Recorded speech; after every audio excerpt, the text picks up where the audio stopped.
universe and what government. And so, I really did a deep dive into it, and one of the things I came across during that deep dive. I'm gonna put this thing up. Not bad. Well, I gotta get my proximate on that a little better. There we go. Is tuning forks.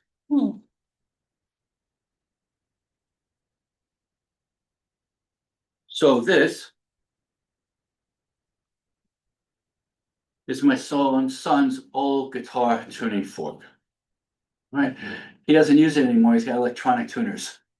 Right, so tuning forks were created 250 years ago to deal with harpsichords and things like that.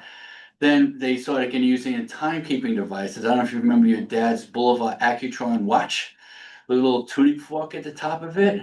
Good luck trying to find one of those on eBay. All right, seriously, they're hard to find. And we use tuning forks now primarily in timekeeping devices. The National Time Center has a lot of tuning forks in it.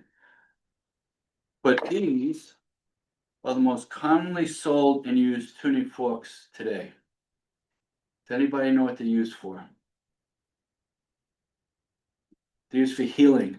These are medical tuning forks. Tesla said you want to understand the universe in terms of energy, frequency, and vibration, which is what I'm teaching you right now. So this produces a resonance which is healing, brings homeostasis to glands and organs. I spoke at an endodontist conference. He goes, "Oh yeah, we're using it post-surgery, okay, to stimulate healing. I used it on a tennis elbow to stimulate healing." Right? You don't have to buy anything I say wholesale. You can look it up. No foo-foo here. It's really used for that. Now, if you want to go foo-foo in California, you go. We can also clean our aura with it. Yeah. But the fact is, your energy does go out there far. So I'm open-minded. I'm not closed-minded to any of this stuff anymore. I experiment to see what works and doesn't work. But you think about how this works, it's no different than how our energy works. If you don't, would a tuning fork work at anything other than 40-40? Can a tuning fork work at 20-20? Would be too far to resonate. 50-50, 80-20, 80-80, too close to resonate. It needs this space in order to resonate, and you need space in order to resonate with somebody. Too much space, no resonance. Too little space, no resonance. The right amount of space, resonance. Okay, so this is where we want to be. This is the most powerful possible relationship. When you play 40, you get to attract other 40s. The only way you'll ever do it. When I played 80, who did I attract? 80s? And 20%ers wanted me to save them, and I get into these codependent kind of client relationships that I wish I never had. Okay. So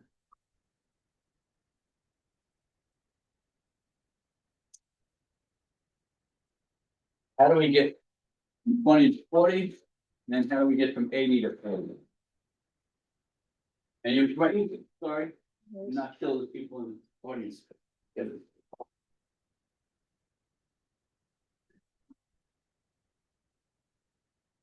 This is probably one of those ones that Vicious sent you. No, it's for Sikhs. It's really not a very robust system. Okay.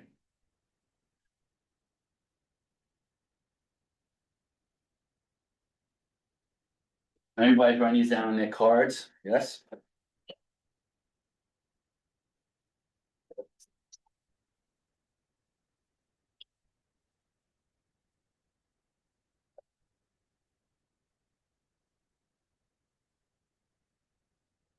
When we're taking ourselves or anybody else from 20 to 40, there's 3 words. And these 3 words are the essence of great leadership. Again, I've read over 1,000 books, maybe hundreds of them in the management leadership space.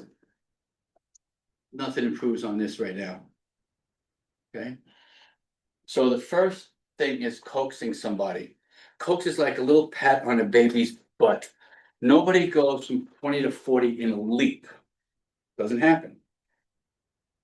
When COVID hit and I had all that speaking wiped off my calendar, minor panic set in for a day. I said, all right, I'm gonna use my own formula. What's the first thing I can do here? Talk to myself. How do I encourage myself? Well, find the good in myself and inspire myself with a story of being in the making. So I use this formula, but I'm gonna break each one of these down further, okay? So when I coax myself, or I coax somebody else, the question that I ask is, what's the simplest thing that I can say yes to? What's the easiest thing that I can say yes to?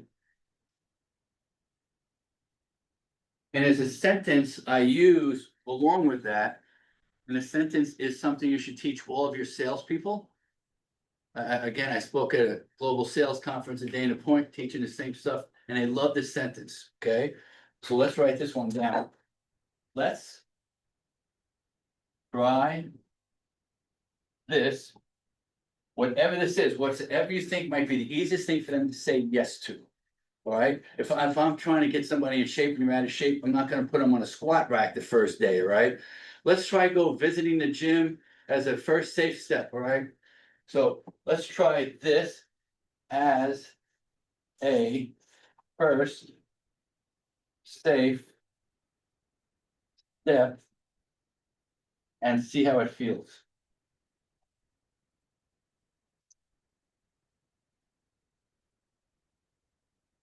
Anybody's dating, this is a good one, good line for that, okay? There is so much embedded in a sentence, took me years to get to this sentence, all right? So look at the wording, let's, we're doing it together.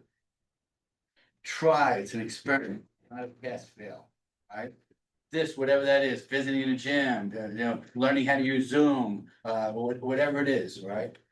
As a first, so I'm telling you there's gonna be more, and now I'm speaking to the subconscious, because the subconscious going, am I safe, am I safe, am I safe? I'm telling them you're safe, safe step. And then I don't say, let's see if it works, I say, let's see how it feels. And the emotions go, if it doesn't feel good, I don't have to do it, I feel safe, I can say yes. Again, why don't we try visiting the group as a first safe step, and we'll see how that feels. Right, so again, there's no better sentence in this, so I'd be sharing it right now, and it literally took years to get to this sentence.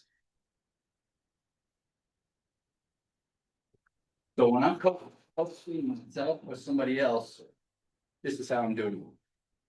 One step at a time. All right, what am I gonna try as my next safe step? All right, we'll try that and see how that feels. And not overwhelm myself and make myself anxious by trying to figure it all out at once.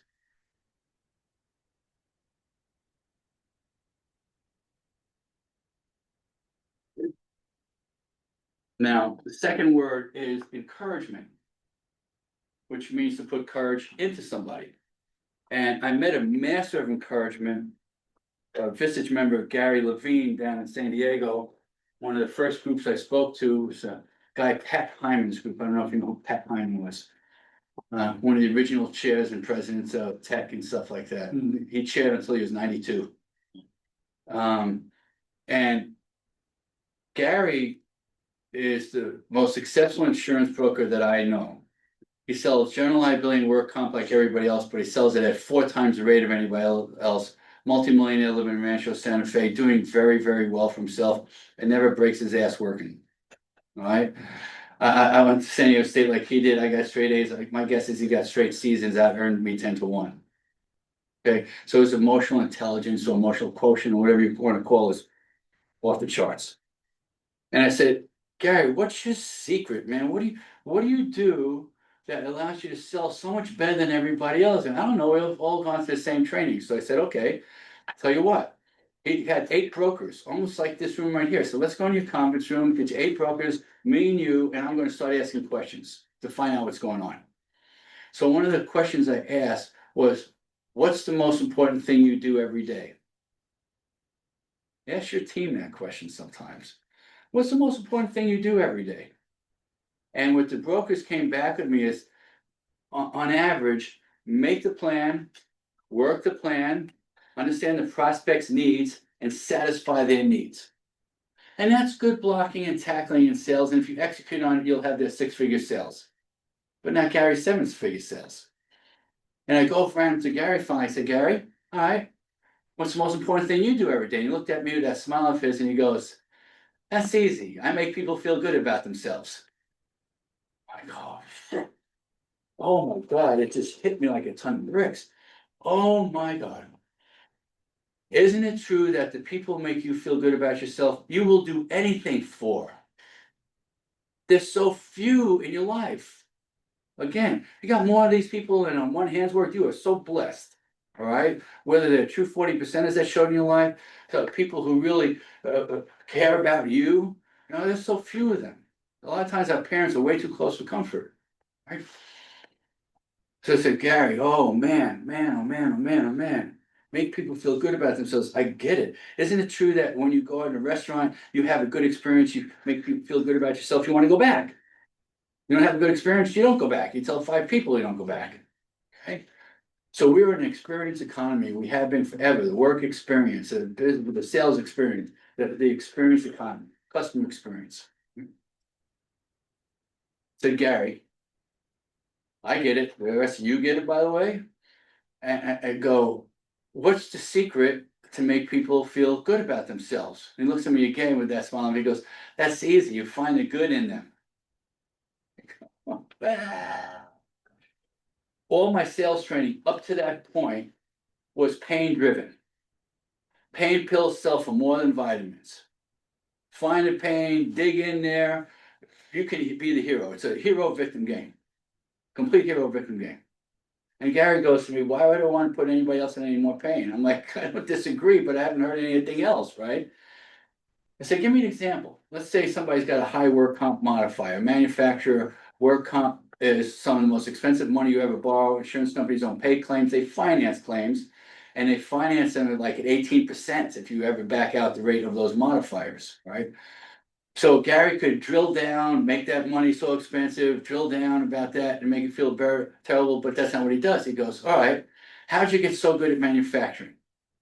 What values did you apply? What strategic things did you do? And the guy would talk about where his energy was and his strength was. It says, good, if you do what you did there and we bring this over with my assistance to the work comp problem, you'll have the same result here. So he takes somebody's energy from where they have it and brings it to where they need it. A kid's doing really good in sports but not doing really good in grades. How'd you get so good at sports? Well, good, if we do the same thing to your grades and vice versa, right? So you take people's energy from where they have it and bring it over to where they need it is what a master of encouragement does. You make people feel good about themselves.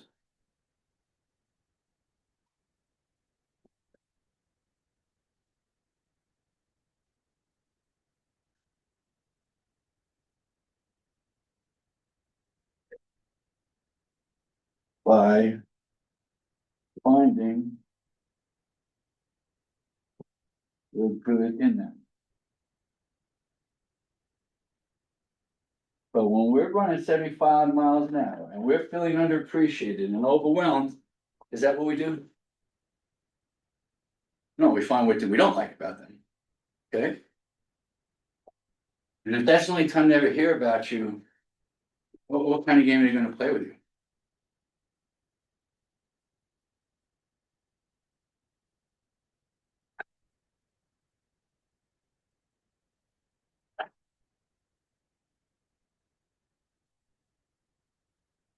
I make people feel good about themselves by finding the good in them.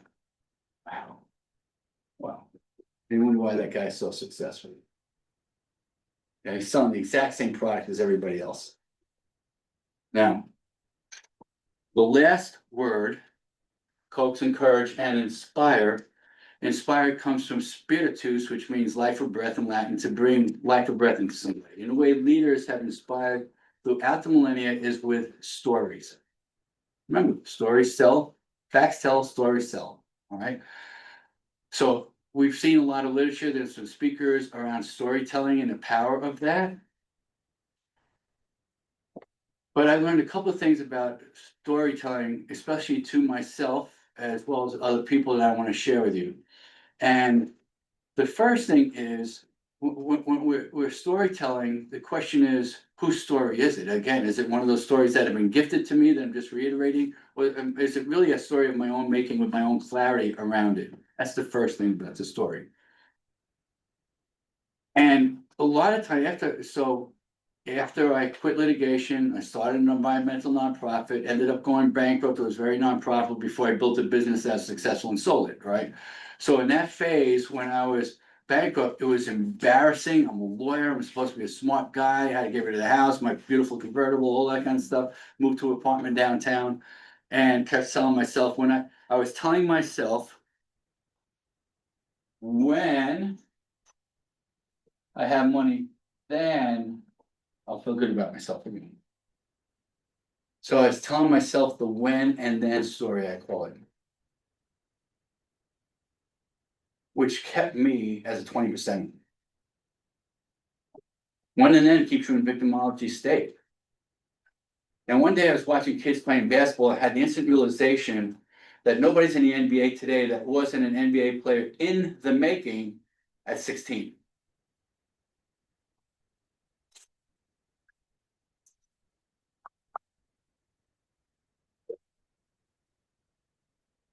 So with that realization, I decided to hold myself as a millionaire in the making when I was flat broke. And I knew the power of that when I went to law school. As a law student, I held myself as a lawyer in the making. I didn't feel as a less than to a lawyer because it's just the process you had to go to become a lawyer. Okay, I was a lawyer in the making. So I decided to hold myself as a millionaire in the making when I was flat broke. I showed up completely different as a result of that. So who are you individually? Who are you as a collective in the making? And when COVID hit, I went to that bookshelf where I kept the best titles on there that really impacted me. And one title jumped right off the page by Nassim Taleb, Anti-Fragile.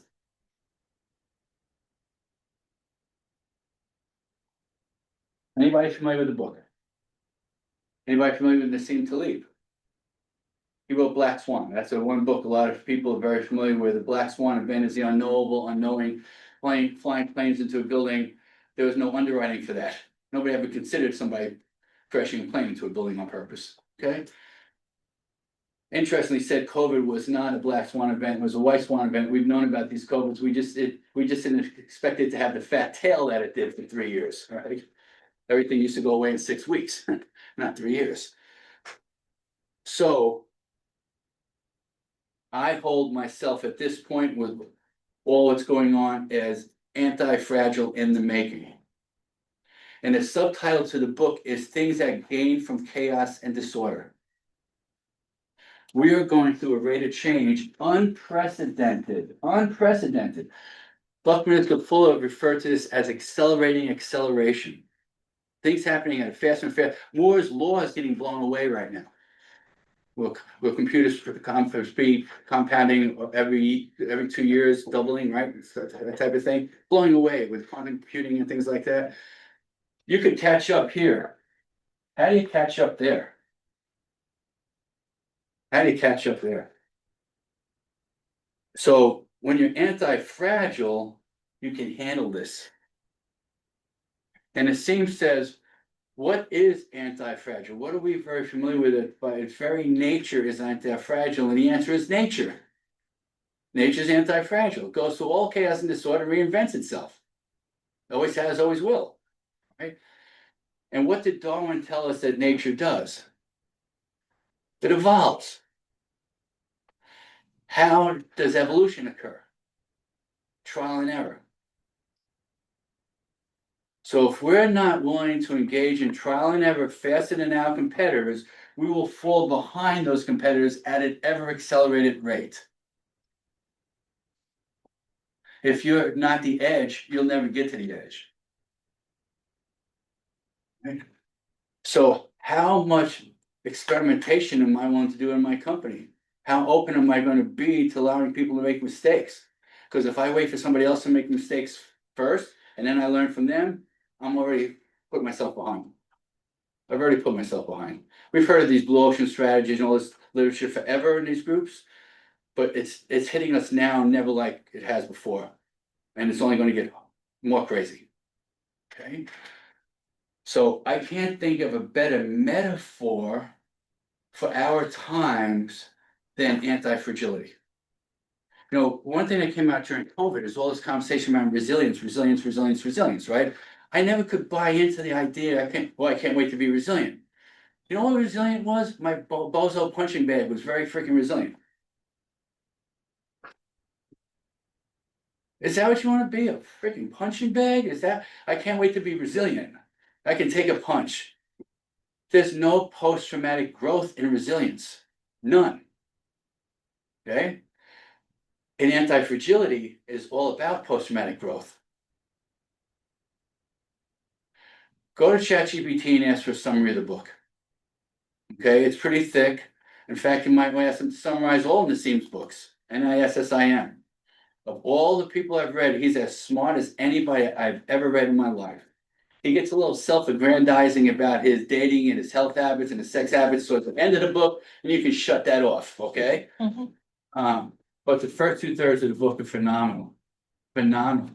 He was in a commodities trader, very wealthy commodities trader, and now works for these hedge funds. And the hedge funds he worked for went up 450% when COVID hit. Okay. So what I learned from him, even in terms of how I invest and everything like that, is phenomenal from this book. Phenomenal.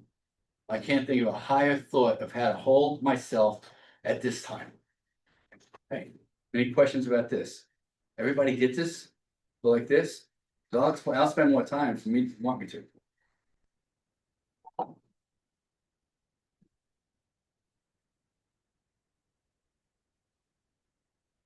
How do you know if something's fragile? It breaks. You drop it on the ground, it shatters. You put it under pressure, it cracks.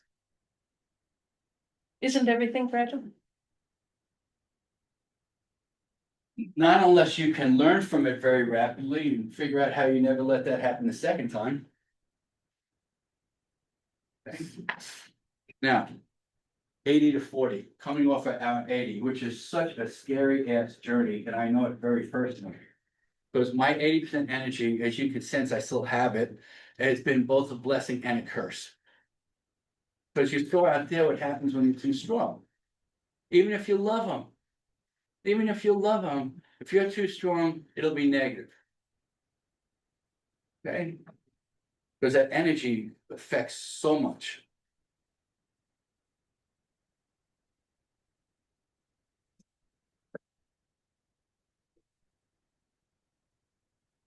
In the book, Death in Venice by Thomas Mann, talks about the merchant as the protagonist in the book. And you gotta look at me here. He said the merchant always showed up like this. He never showed up like this. Who wants to be around this? I do if it's a boxing match. I do if it's an 80-80 event. Let's go. I love my competitive sports. Let's go. Okay.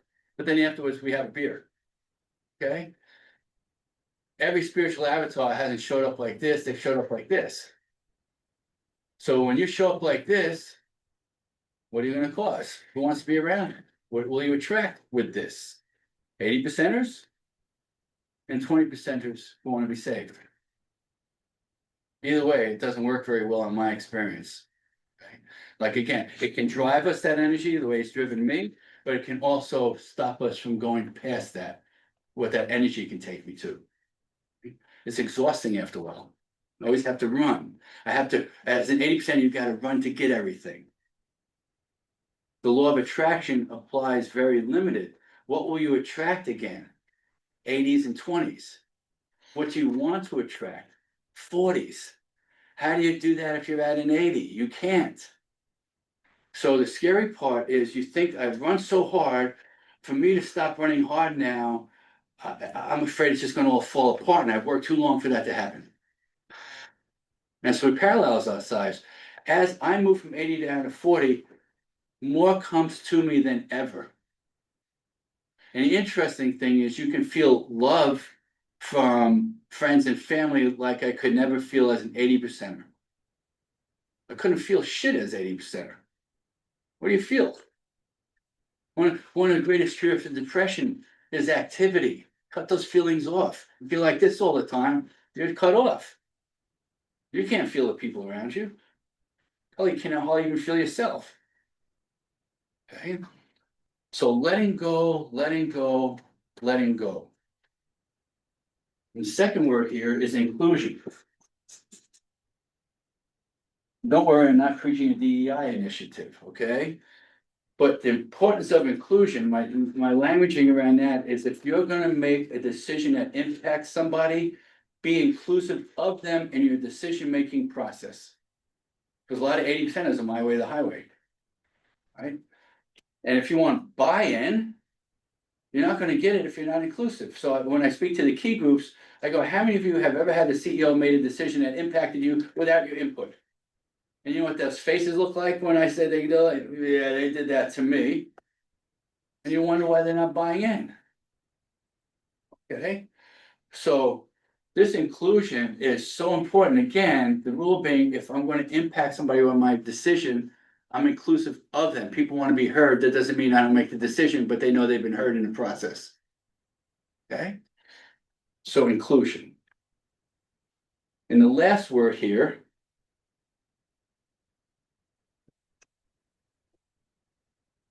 is faith. Faith is a belief in something without facts. So you have no facts to tell you that moving from 80 down to 40 will bring you to a new level of wealth, health, all those types of things. Because that's what it's done for me and many other people I've worked with. All right.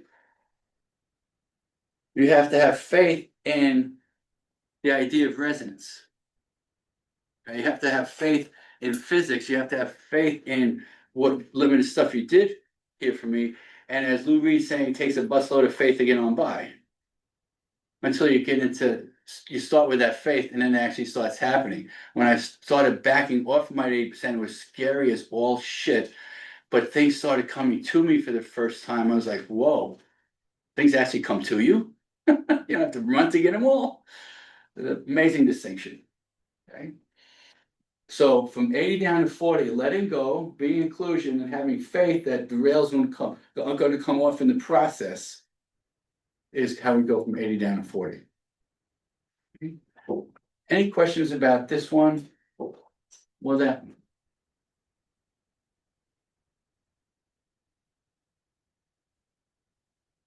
coax, encourage, and inspire is so powerful.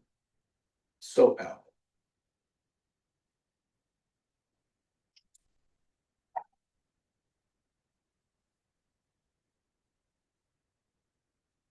One of the things I learned from my study of NLP is the fastest way to change your emotional state is to change your physical state. Okay, again, has anybody been depressed running?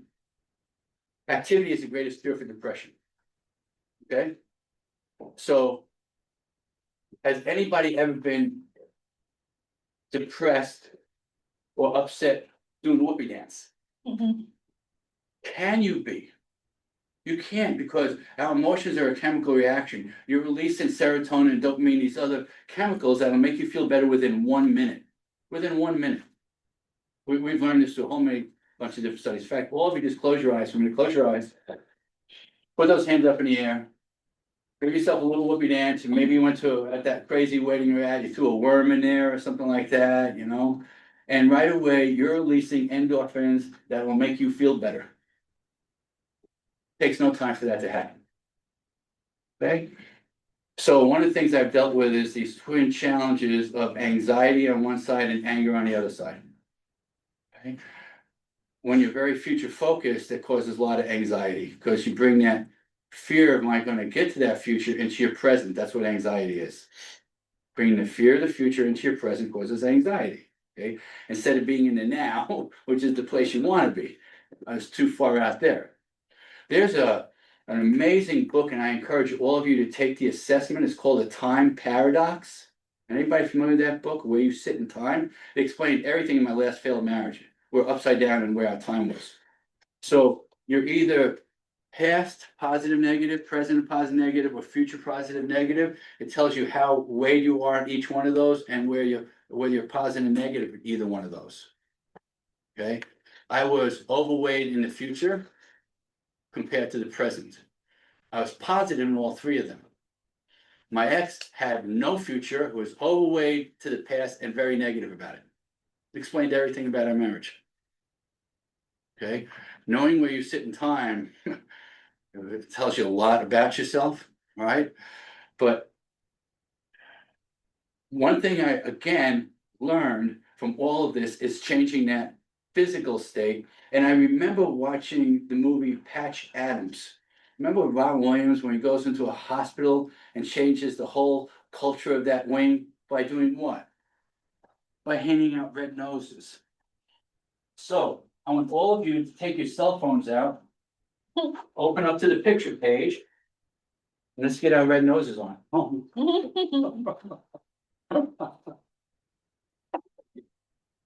I think you gotta stand up for this. Right now. Right now, going. Okay. I got mine somewhere. Three and up. You got a big nose like mine, you gotta open it up a little further, maybe?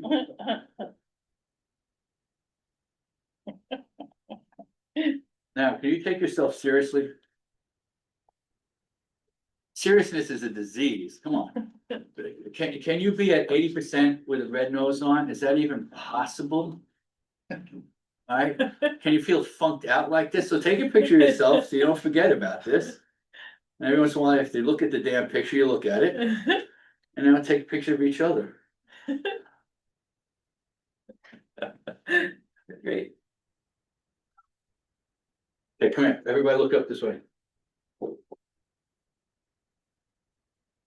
There we go, all right. Team.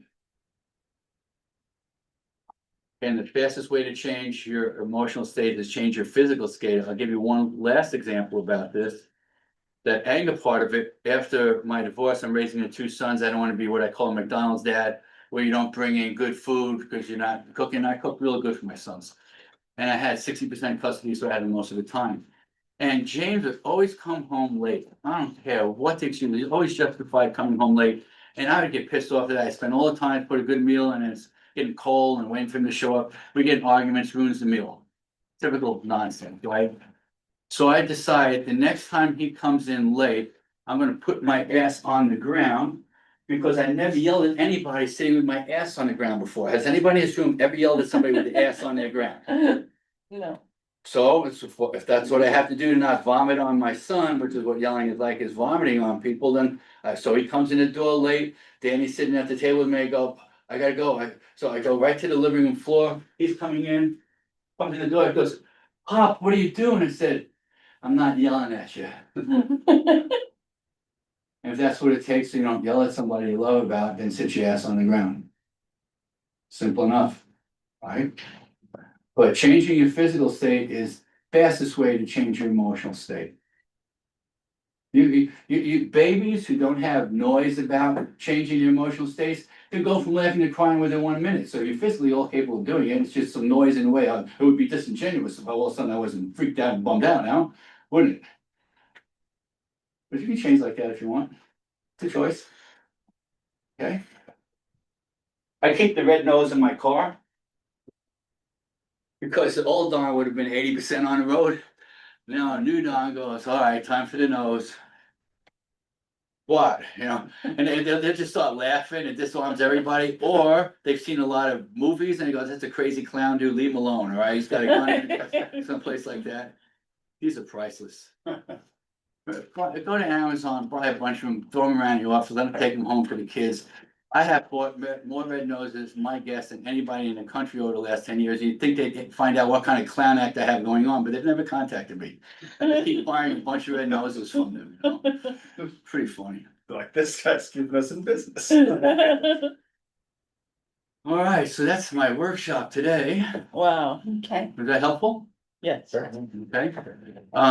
We go around the room with a takeaway? Yeah, so if everybody, and this should be something in your personal action summary, what's something you're gonna take away from today, make use of